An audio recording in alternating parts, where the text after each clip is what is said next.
नमस्कार, जोहार, झारखंड देख रहे हैं आप और मैं हूं आपके साथ सोनाली सिंह। और इस वक्त की बड़ी खबर गुमला से, जहां नक्सलियों ने थाने पर हमला किया है।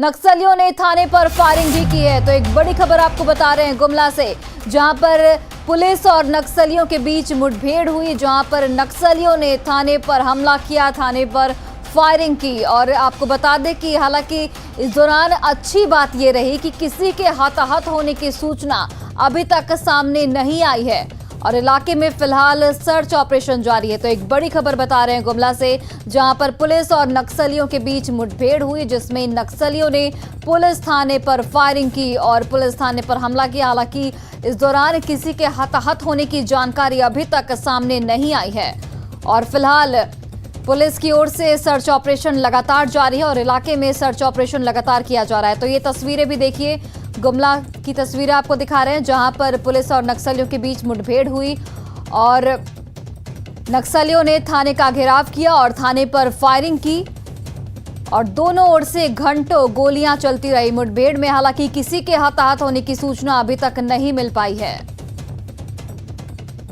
और घटना के बाद पूरे क्षेत्र में पुलिस का सर्च ऑपरेशन लगातार जारी है। डॉग स्क्वाड की भी यहां पर मदद ली जा रही है। गुमला एसपी ने घटना की पुष्टि की है। तो एक बड़ी खबर बता रहे हैं गुमला से, जहां पर नक्सलियों ने थाने पर हमला किया है। कई राउंड फायरिंग नक्सलियों ने पुलिस थाने पर की है और इस दौरान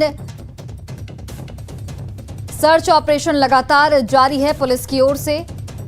भाकपा माओवादियों ने थाने पर हमला किया है, जो जानकारी इस वक्त निकलकर सामने आ रही है। दोनों ओर से घंटों गोलियां चली और इलाके में फिलहाल डॉग स्क्वाड की मदद से पुलिस की टीम लगातार सर्च ऑपरेशन कर रही है। और देखिए, दुमका जिले के शिकारीपाड़ा प्रखंड के मालपहाड़िया परिवारों को राशन मिल गया है। सोशल ऑडिट में चोरी पकड़े जाने के बाद सरकारी राशन दुकानदार ने आदिम जनजाति परिवारों को 840 किलोग्राम की दर से चावल पहुंचा दिया। दुकानदार ने 2 साल से चावल नहीं दिया था। एक साथ इतना चावल मिलने के बाद लाभुक परिवार में खुशी का ठिकाना नहीं है। चावल मिलने के बाद अब इसे रखने की समस्या हो गई है, क्योंकि गरीब आदिम जनजाति परिवारों की टूटी झोपड़ी में चावल रखने की जगह नहीं है। झारखंड के वित्त सह खाद्य आपूर्ति मंत्री रामेश्वर उरांव ने आदिम जनजाति परिवारों के लिए चलाई जा रही डाकिया योजना का सोशल ऑडिट करने का आदेश दिया था, जिसमें पता चला था कि हरी डेयरी और मोहन मांझी को जन वितरण प्रणाली ने के दुकानदार द्वारा 2 साल से चावल नहीं दिया गया है। सोशल ऑडिट यूनिट आया था। हाँ। उनके पास शिकायत की है। हाँ। अच्छा, फिर आज चावल आपको मिल गया? 2 साल का दिया? हाँ, 2 साल का। कहाँ से लेके आए ना, आपका घर तक पहुँचा दिया? घर तक पहुँचाया। घर तक पहुँचा दिया। और अब खबर देवघर से, जहां के नगर निगम इन दिनों कुत्ते के आतंक से नगरवासियों को बचाने के लिए कुत्तों को अब बांध्याकरण और उन्हें रेबीज का इंजेक्शन देना शुरू कर दिया गया है।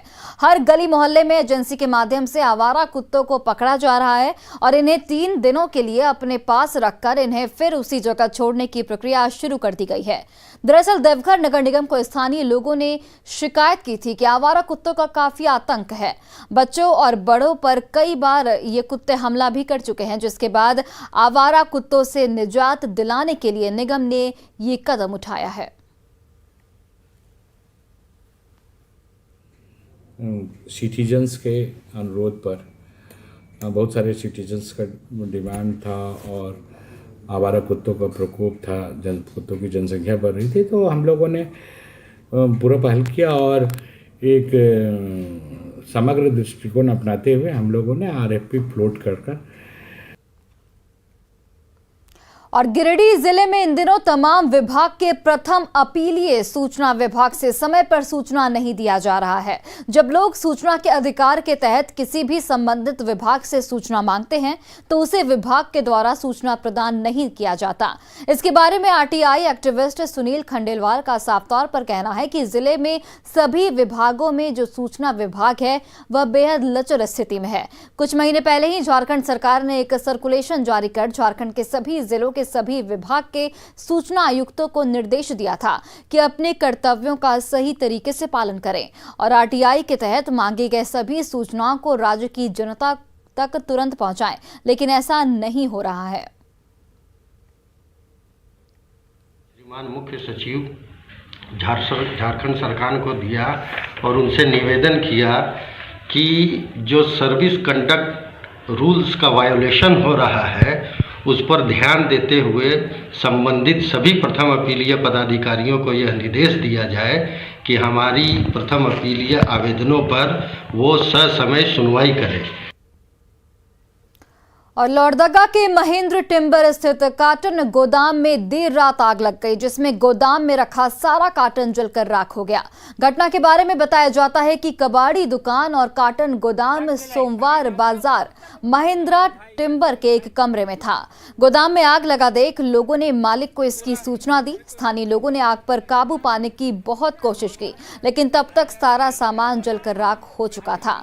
सूचना मिलने के बाद दमकल की टीम पहुंची और आग पर हालांकि काबू पा लिया। और ये तस्वीरें आपके सामने लोहरदगा से एक खबर आपको बता रहे हैं, जहां पर एक कार्टन के गोदाम में आग लग गई और ये आग इतनी भीषण थी कि लोगों के काफी मशक्कत करने के बाद भी ये आग नहीं बुझ सकी और इस आग से हजारों का नुकसान हो चुका है। हालांकि दमकल की गाड़ी वहां पर पहुंची और आग पर त्वरित काबू पा लिया, लेकिन इस दौरान हजारों की संपत्ति का नुकसान हो चुका था। तब हम लोग सब मिल करके और अपने से पानी उनी से अगल बगल बुझाए, फायर ब्रिगेड का वाला को फिर बुलाए तो आ गए 4:30 बजे।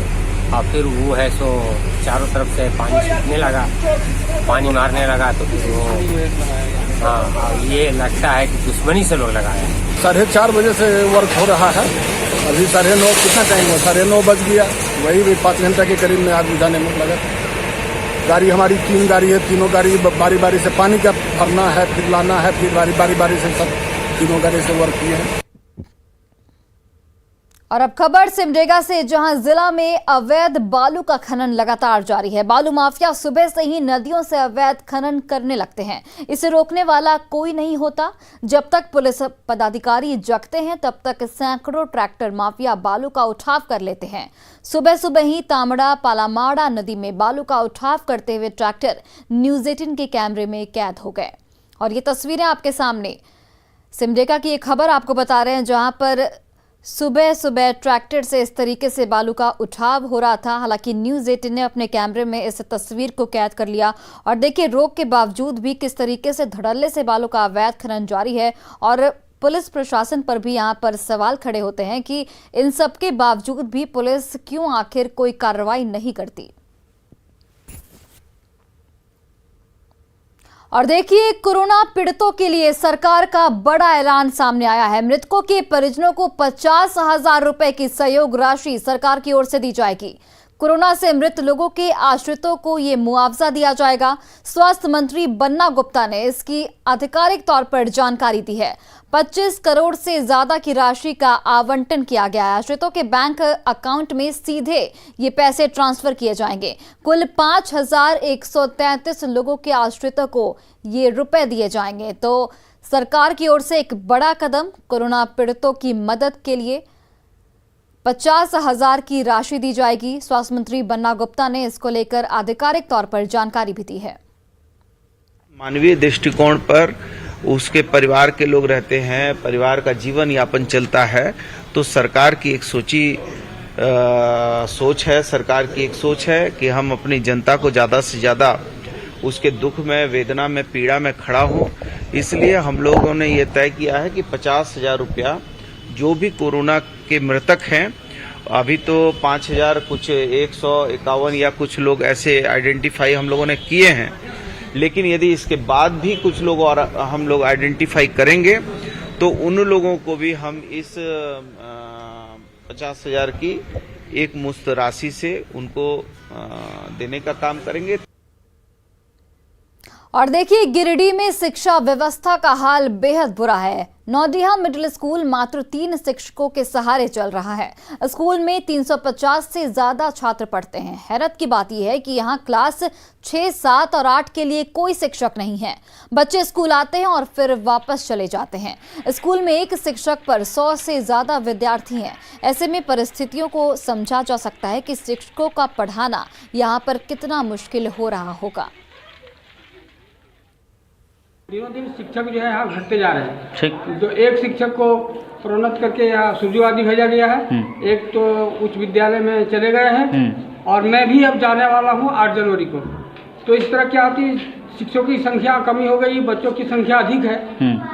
कौन सी क्लास में पढ़ती है तुम? 6। कहाँ से आती है पढ़ने के लिए? गुसाईडी। कितना दूर है यहाँ से? 1 किलोमीटर। 1 किलोमीटर पैदल आती है? हाँ। फिजिक्स साइंस का कौन है टीचर आपके? कोई भी नहीं है। इंग्लिश? इंग्लिश भी नहीं, कोई भी नहीं। तो मतलब कितने टीचर हैं यहाँ पे आप लोगों के लिए? टीचर शिक्षक यहाँ पे कितने हैं? 4 हैं। एक शिक्षक पे 100 से अधिक हो जा रहा है? 100, हाँ, अधिक हो जा रहा है। तो रेशियो तो यहाँ एक शिक्षक पर अधिक पड़ रहा है, फिर भी हम लोग किसी तरह संभाल रहे हैं। और एक बात यह है कि 6 to 8 के शिक्षक यहाँ नहीं हैं। और गोड्डा के सरकंडा चौक स्थित मध्य विद्यालय से कल देर रात स्कूल से चावल चोरी करते संयोजिका को ग्रामीणों ने रंगे हाथ पकड़ लिया है, जिसके बाद आज सुबह ग्रामीणों द्वारा स्कूल में एक मीटिंग रखी गई और चोरी करने वाली संयोजिका को भी बुलाया गया। संयोजिका की माने तो वो चावल की बोरी अपने घर ले जाकर सुरक्षित रख रही थी। इधर स्कूल की प्रधानाध्यापिका ने बताया कि संयोजिका द्वारा उसे चावल ले जाने की कोई सूचना नहीं दी गई थी। इस पूरे मामले को लेकर ग्रामीणों द्वारा स्कूल में जमकर हंगामा किया गया। मौके पर पहुंची नगर थाना ने मामला को हालांकि शांत करा लिया है।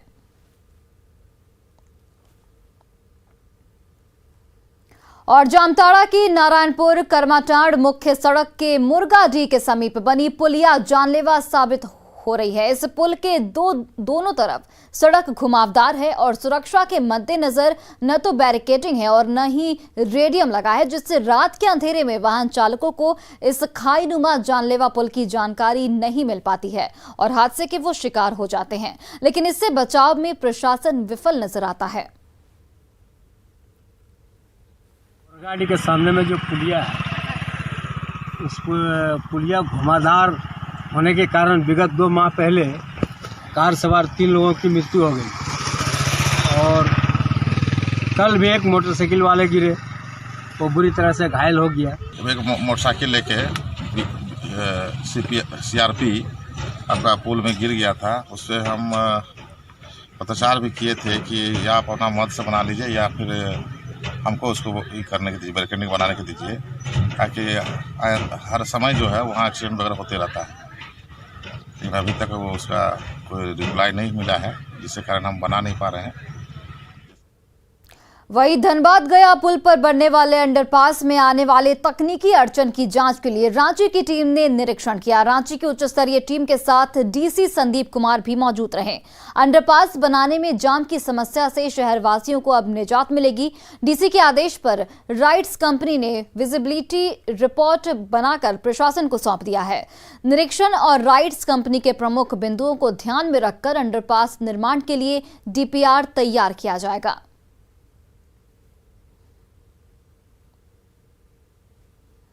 और देखिए, ओमिक्रॉन वेरिएंट को लेकर रिम्स में तैयारियां तेज कर दी गई हैं। रिम्स में अस्थायी कोविड वार्ड तैयार किया गया है। 100 बेड के वार्ड में सभी बेड ऑक्सीजन सपोर्टेड हैं। दूसरी लहर में हुए नुकसान को लेकर एहतियातन ये कदम उठाया गया है। रिम्स के PRO ने बताया कि रिम्स सेकेंड वेव से ज्यादा सतर्क होकर अपना काम कर रहा है। ट्रॉमा सेंटर में पहले से 2 मरीज भर्ती हैं, जिनका इलाज फिलहाल जारी है। की तैयारी इस तरह से थी कि जो न्यू ट्रॉमा सेंटर है वहाँ पर हम लोग जैसे इलाज कर रहे थे कोविड के मरीजों का, जो भी सीरियस मरीज थे उनका इलाज होता था और आज भी वहीं पर इलाज हो रहा है। 2 मरीज अभी भी हैं कोविड पॉजिटिव हमारे यहाँ भर्ती, लेकिन और भी जो मरीज इस तरह के होंगे जो सीरियस होंगे उनका इलाज वहीं होगा। उसके अलावा उसी समय में एक अस्थायी कोविड वार्ड बना जो मल्टी स्टोरेज पार्किंग में बना है, वहाँ भी 100 बेड्स हैं जो ऑक्सीजन रहित सहित बेड हैं। तो ऑक्सीजन के साथ ये बेड हैं। ऑक्सीजन बेड के साथ कोई भी मरीज अगर एसिम्प्टोमेटिक है या माइल्ड सिम्टम है तो उनका वहाँ पर आराम से इलाज हो सकता है। और अब खबर हजारीबाग से, जहां बड़कागांव प्रखंड के आदिवासी बाहुल्य जर्जरा के तेतरिया की तस्वीर बदली दिख रही है। यहां बंजर पड़े 5 एकड़ जमीन पर सब्जी समेत अन्य फसलों की खेती कर किसान चंद्रदेव आज आर्थिक रूप से आत्मनिर्भर बन गए हैं। खेती की कमाई से न केवल वे परिवार का बेहतर तरीके से पालन कर रहे हैं, बल्कि 3 बेटियों और 1 बेटे को उच्च शिक्षा भी दे रहे हैं। चंद्रदेव सिर्फ सब्जी की खेती से 4 से 5 लाख रुपए की सालाना आमदनी कमा रहे हैं। अभी मैं मौजूद हूँ बड़कागांव प्रखंड के अति सुदूरवर्ती आदिवासी बहुल तेतरिया में।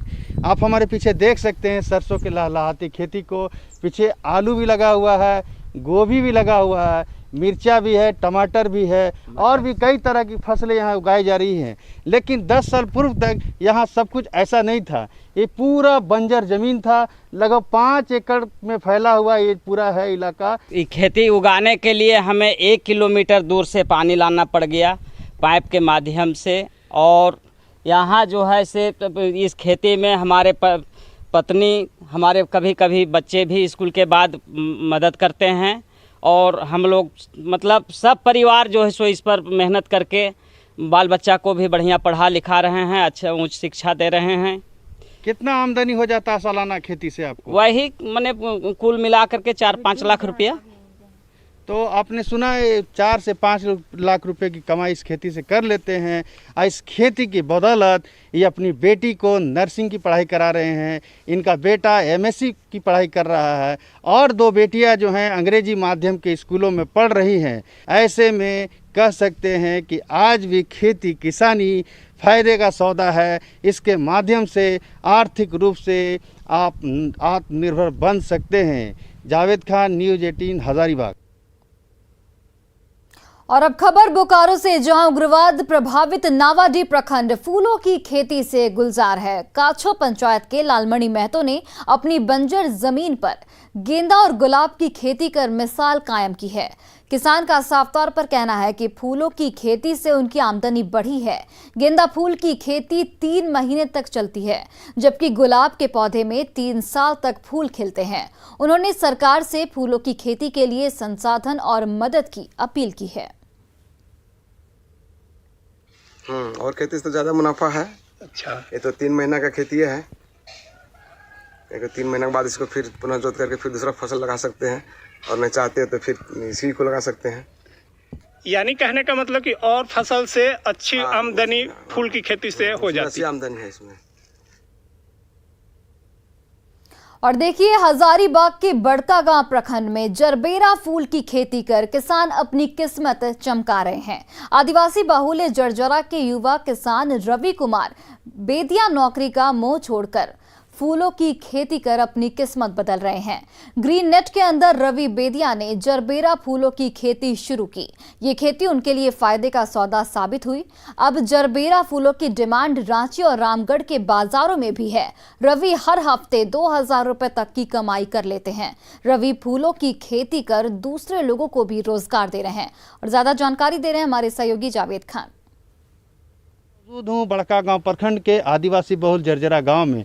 आप हमारे पीछे देख सकते हैं जरबेरा फूलों की खेती को। रंग बिरंग के जरबेरा के फूल पूरी तरह से तैयार हो गए हैं और यहाँ से रांची और रामगढ़ के बाज़ारों में यहाँ से ये जरबेरा के फूल जाते हैं। अब व्यापारी भी यहाँ सीधे रवि जैसे किसानों से जरबेरा के फूल ले जाते हैं। सीधे बात कराते हैं रवि से। रवि जी, कहाँ से ये आइडिया आया और किस तरह की मदद, किस तरह से खेती कर रहे हैं, बताइए। मेरा नाम हुआ रवि कुमार बेदिया।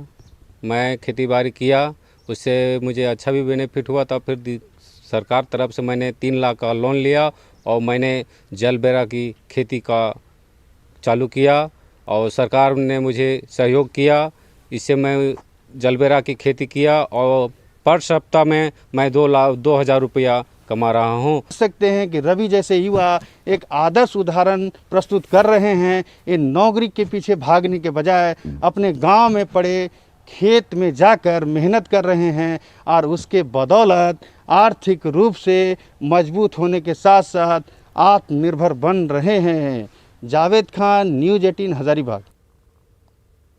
हिमाचल प्रदेश को अब समय और हालात के साथ मुकाबला करना है। सर्दियां आ रही हैं और हिमाचल में बसे इस राज्य के वैक्सीनेशन अभियान के लिए सबसे बड़ी चुनौती है बर्फबारी, जिसके बाद इस राज्य की रफ्तार बिल्कुल धीमी पड़ जाती है।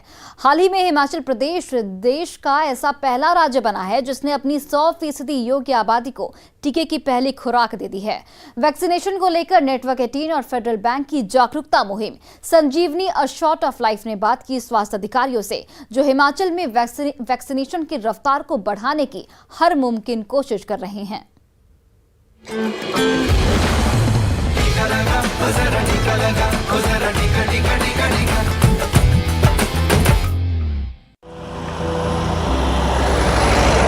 डॉक्टर हितिन बानियाल राज्य टीकाकरण अधिकारी हैं, जिनकी जिम्मेदारी हिमाचल प्रदेश को कोविड-19 के खिलाफ टीके का सुरक्षा कवच देना है। डॉक्टर हितिन एक खास मकसद के साथ पूरे राज्य के दौरे पर हैं। हालांकि हिमाचल प्रदेश देश का पहला ऐसा राज्य है जिसने अपनी 100% योग्य आबादी को टीके की पहली खुराक लगा दी है। सरकार किसी तरह की लापरवाही नहीं दिखा रही है और लोगों को टीके की दूसरी खुराक लेने के लिए प्रेरित किया जा रहा है। We are planning to cover the rest of the 40% within the next month. And you are racing against time because winter is approaching. Yes. Himachal में एक बार सर्दियां शुरू हो गई तो 100% योग्य आबादी का पूर्ण टीकाकरण कर पाने का ये काम लगभग नामुमकिन हो जाएगा। इस समय इनका लक्ष्य है कि जमीनी स्तर पर मौजूद कमियों को दूर किया जाए। यूजुअली लोगों को ये डर है कि हम बीपी के पेशेंट हैं, शुगर के पेशेंट हैं, हम डेली मेडिसिन लेते हैं, पता नहीं हमारे लिए ये सेफ है कि नहीं है, डेट एक्सपायर तो नहीं, वैक्सीन फ्रीज तो नहीं। यहाँ इस बात पर भी ध्यान दिया जाता है कि कोविड-19 का टीका असरदार हो, साथ ही टीके की बर्बादी को भी कम किया जाए। The condition, as you know, that it's very cold out here. So if the vaccine is frozen, the vaccine is not to be used. Kullu के जिला हेडक्वार्टर में सबसे ज्यादा ध्यान लोगों को टीकाकरण केंद्र तक लाने पर दिया जा रहा है। Basically, we are trying to mobilize the people to the vaccination site. So, for that, we are trying to have different strategies in the districts. Like currently, if you talk about, I'm here in Kullu, so they have their own strategy initiative. Like they have this people from Skill India who are calling up the due beneficiaries who are already overdue as per the CoWIN portal. आपको जानकारी कैसे मिली कि आज आपका दूसरा dose है? Sir मुझे यहाँ हॉस्पिटल से कॉल आया था ना कि आपके 84 डेज पूरे हो गए, तो आप आके वैक्सीन लगा दें।